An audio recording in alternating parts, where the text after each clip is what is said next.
तो सब आज हम लोग देखेंगे टेस्टिंग के बारे में।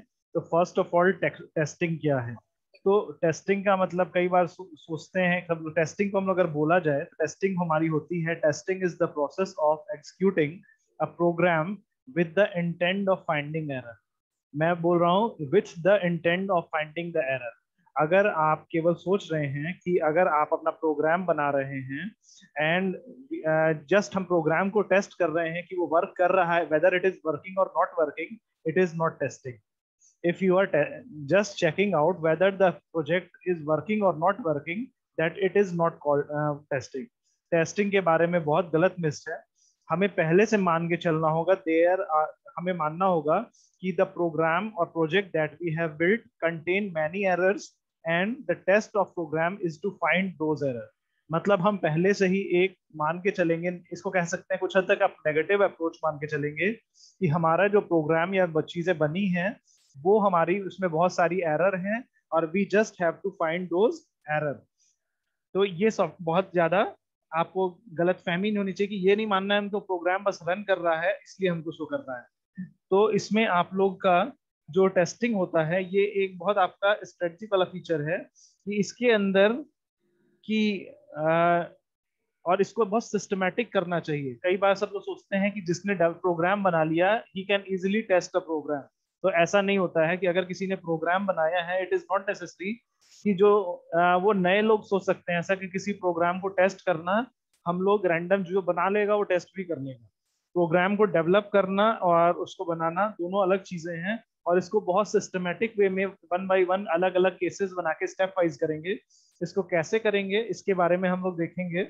तो टेस्टिंग जो है कि टेस्टिंग इज द कहा जाए is the process to demonstrate that error are not present, कि इसके अंदर कोई एरर ना है, नहीं है। या तो कह सकते हैं कि the purpose of testing is to show that a program perform the intended function correctly. जो उसको करना है वो चीज वो सही से कर रहा है, वो कर रहा है लेकिन उसके अलावा कुछ और कर रहा है या इधर डिफरेंट कर रहा तरीके से कर रहा है, ये नहीं होना चाहिए। और testing is to establish confidence that a program does what is suppose to do. तो ये आपका टेस्टिंग के बारे में होगा। तो आपके अंदर ये टेस्टिंग जब हम लोग करते हैं तो उसके स्पेसिफिकेशन, उसकी फंक्शनैलिटी, उसके परफॉर्मेंस, हम लोग तीनों ही चीज को टेस्ट करते हैं। अब आप लोग को मान लीजिए प्रोग्राम के बारे में एक चीज मैं बताता हूँ कि टेस्ट के बारे में आप लोग कई वर्ड आप लोग इंटरचेंजेबली यूज करते हैं, जैसे कि error, mistake, bug, faults and failure. और कई लोग सोचते हैं कि ये सारे एक दूसरे के सिनोनिम्स हैं। आप लोग स्टूडेंट्स में होता है, उनको लगता है कि एरर, मिस्टेक्स, बग, फॉल्ट या failure all things are synonyms to each other. But इनके बीच में एक बारीक फर्क होता है और ये चीज आपको ध्यान से जाननी होगी कि जब डेवलपर कोई ऐसी मिस्टेक करता है, डेवलपर साइड से कोई मिस्टेक होती है, then it is called bug. Bug is specifically used when the developer do some wrong thing in coding। तो हम उसको क्या कहते हैं, बग कहते हैं। या सोर्स कोड में एरर होता है उसको हम लोग क्या कहते हैं, हम लोग बग कहते हैं।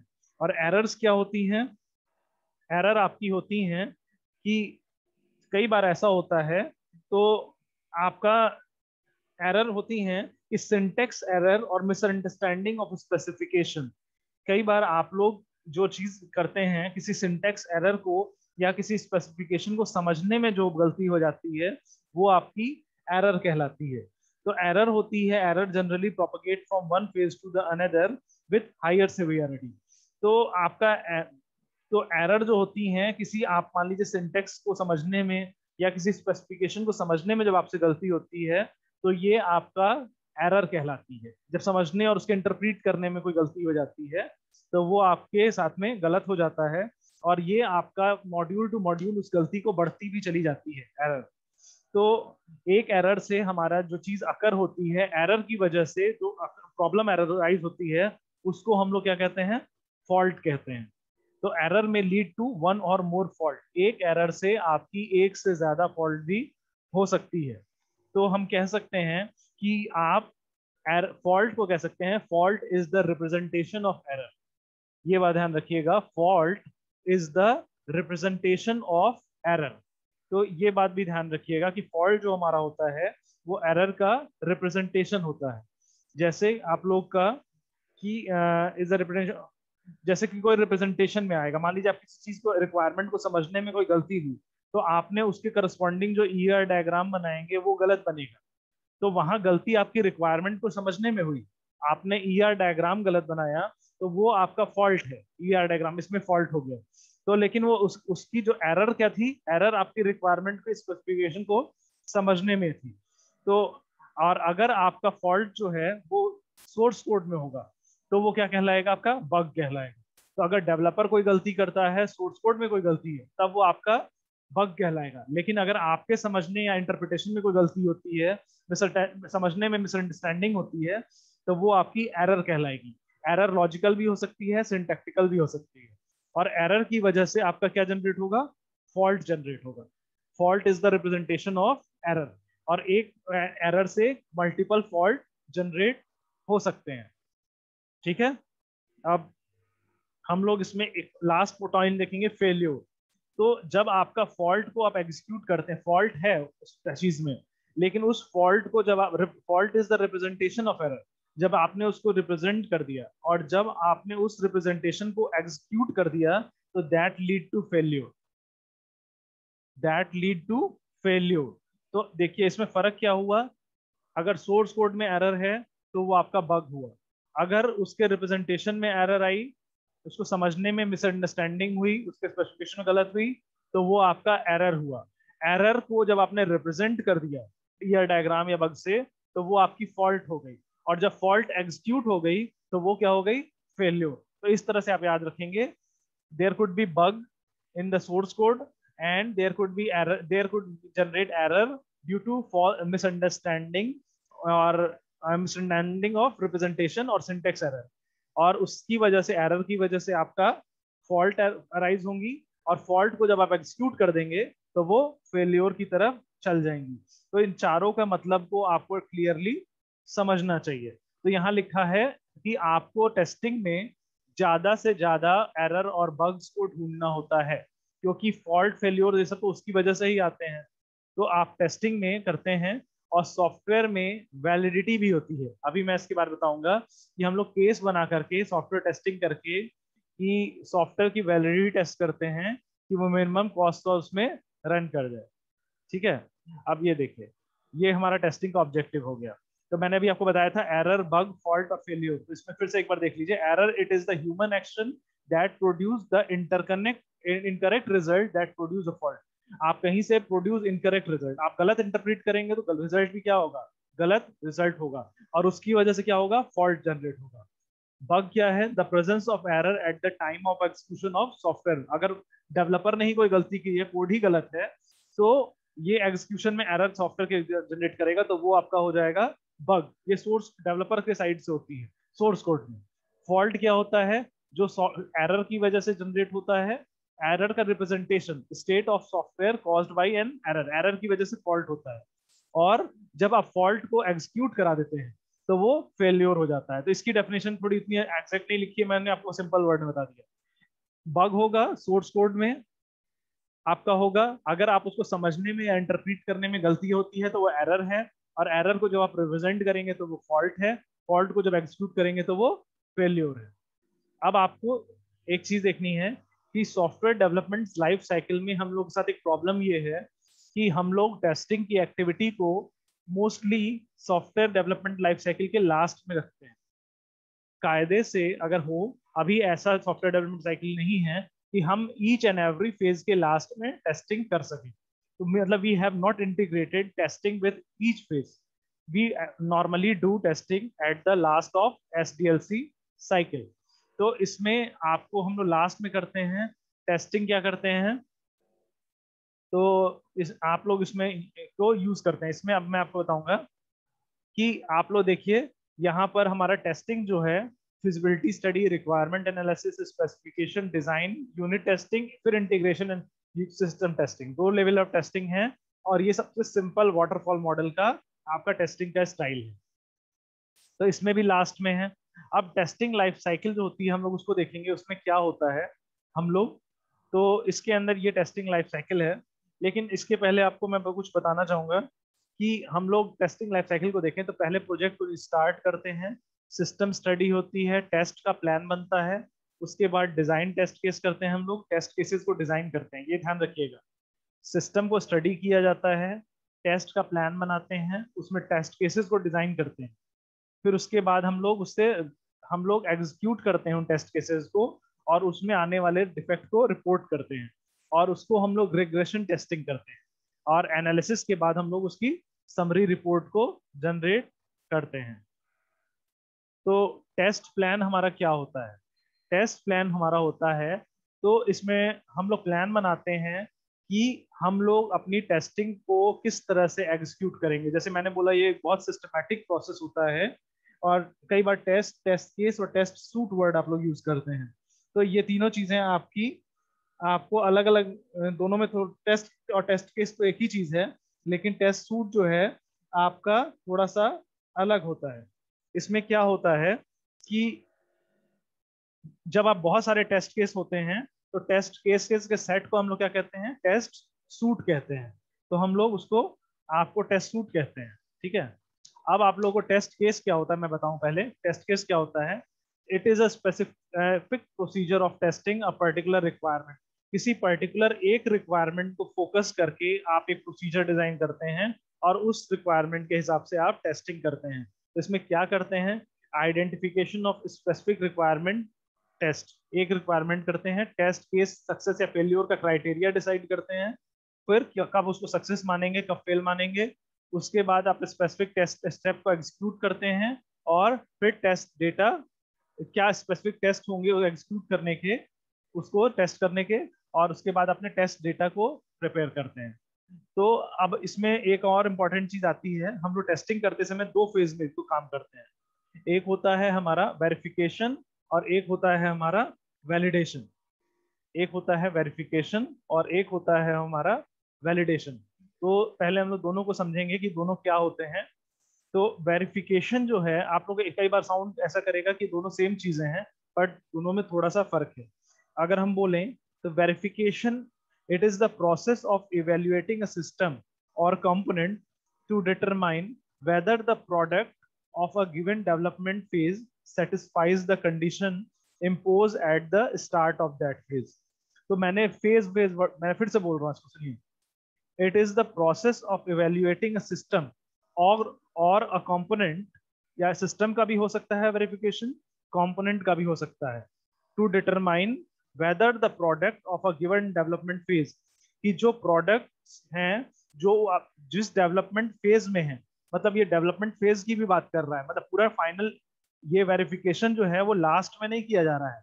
It can be done at last as well as at the end of any phase, जो किसी भी फेज में है, where the product of a given development phase satisfies the condition imposed at the start of the phase। जब आप इसको, पहली बात तो आप कंपोनेंट के लिए भी कर सकते हैं वेरिफिकेशन को, आप एज अ पूरे होल सिस्टम भी वेरिफिकेशन कर सकते हैं। इसमें हर, आपने जो शुरुआत में जो रिक्वायरमेंट और ये सब रखी थी, उसको आप हर फेज के एंड पे चेक करेंगे कि आपने जो स्टार्टिंग में रिक्वायरमेंट रखी थी, क्या वो फेज के एंड पे वो पूरी हो रही है कि नहीं पूरी हो रही है। जैसे मैंने बोला, ये फेज वाइज भी आप वेरिफिकेशन कर सकते हैं।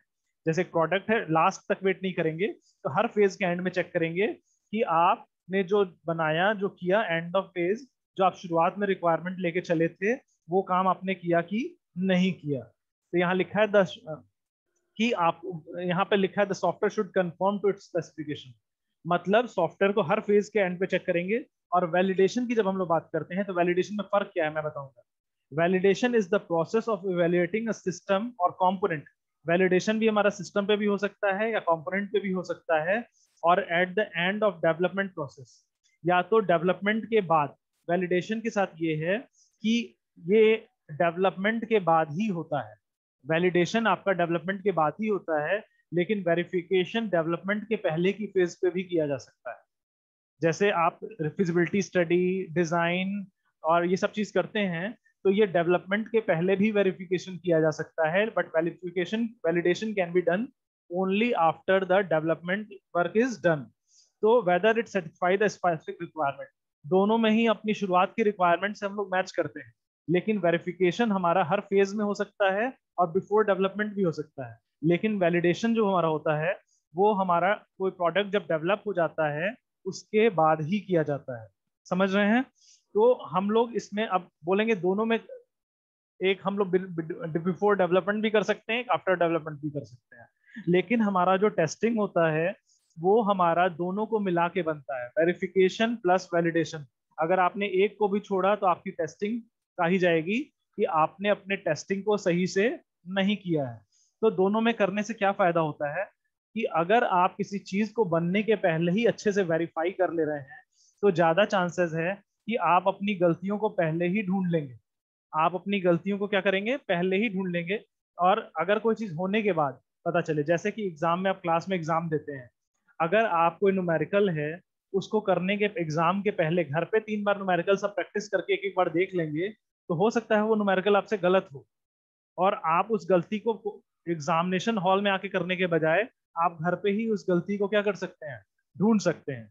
और अगर आपने घर पे इस तरह से प्रैक्टिस कर ली कि आपने उस न्यूमेरिकल प्रैक्टिस कर ली और एक करके देखा और अपनी गलतियों को आइडेंटिफाई कर लिया, तो देयर आर लेस चांसेस कि अब आप फाइनल एग्जामिनेशन हॉल में कब गलतियां करेंगे। ठीक है? तो सेम वही चीज वेरिफिकेशन वैलिडेशन के साथ है। अगर आप हर डेवलपमेंट फेज में के एंड पे आप चेक करते रहें कि that what you have design is as per the initial requirement, तो आप डेवलपमेंट के पहले ही उन गलतियों को जब ठीक कर देंगे तो आपका वैलिडेशन का काम उतना ही क्या हो जाएगा, हल्का हो जाएगा। ठीक है? तो आपका जितना अच्छा वेरिफिकेशन का काम करेंगे आपका वैलिडेशन का काम उतना इजी हो जाएगा, उतनी कम गलतियां मिलेंगी। तो हमारा टेस्टिंग जो होता है ये एक वैलिडेशन और वेरिफिकेशन का कॉम्बिनेशन होता है। क्योंकि कितना भी आप शुरुआत में टेस्ट कर लीजिए, कुछ गलतियां ऐसी होती हैं जो कि फाइनल बनने के बाद ही समझ में आती हैं और रन करके ही पता चलती हैं। तो दोनों में से हम किसी को भी नहीं छोड़ सकते। We try to reduce the number of possible error and the verification phase, but at last it's quite possible we will left with the sum of the error, and that can be handled only after validating those। तो वो हम लोग केवल validation के बाद ही कर पाएंगे। तो जितना अच्छा वेरिफिकेशन होगा हमारा वैलिडेशन में काम उतना हल्का हो जाएगा। तो हमारा टेस्टिंग में ये हो गया वेरिफिकेशन प्लस वेरिफिकेशन। ठीक है? तो अब हम लोग इसमें देख लेते हैं black box testing and white box testing. तो हम इन दोनों के बारे में डिस्कस कर लेंगे हम लोग क्या होती हैं। ओके? तो ब्लैक ब्लैक बॉक्स टेस्टिंग के पहले मैं बताऊं, ब्लैक बॉक्स टेस्टिंग आपकी होती है कि जब आप किसी मॉड्यूल को टेस्ट कर रहे हैं but you don't know about the internal detail of the code, और आप उसमें कुछ इनपुट देते हैं and you check out the output whether they are as per the initial requirement or not. तो हम उसको क्या कहते हैं, ब्लैक बॉक्स टेस्टिंग। ठीक समझ रहे हैं? जैसे कि मान लीजिए कोई गाड़ी है, तो आप उसमें गाड़ी के बारे में ये नहीं जानते हैं कि गाड़ी में कौन सा इंजन है, क्या टॉर्क है, क्या माइलेज है, लेकिन आप गाड़ी को स्टार्ट करके देख रहे हैं, हाँ एक्सेलेरेटर बटन प्रेस करने पे चल रही है कि नहीं चल रही है, ब्रेक लगाने पे ब्रेक गाड़ी रुक रही है कि नहीं रुक रही है, तेज चल रही है कि नहीं चल रही है। तो ये एक kind of black box testing हुआ क्योंकि आप इंटरनल डिटेल के बारे में नहीं जा रहे हैं। ठीक है?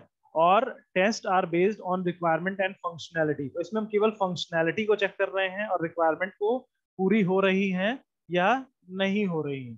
जबकि व्हाइट बॉक्स टेस्टिंग की बात करें तो हम लोग इसके अंदर इंटरनल डिटेल डिजाइन को जानते हैं और इसमें हमको इंटरनल डिटेल कोडिंग भी चेक मिल जाती है।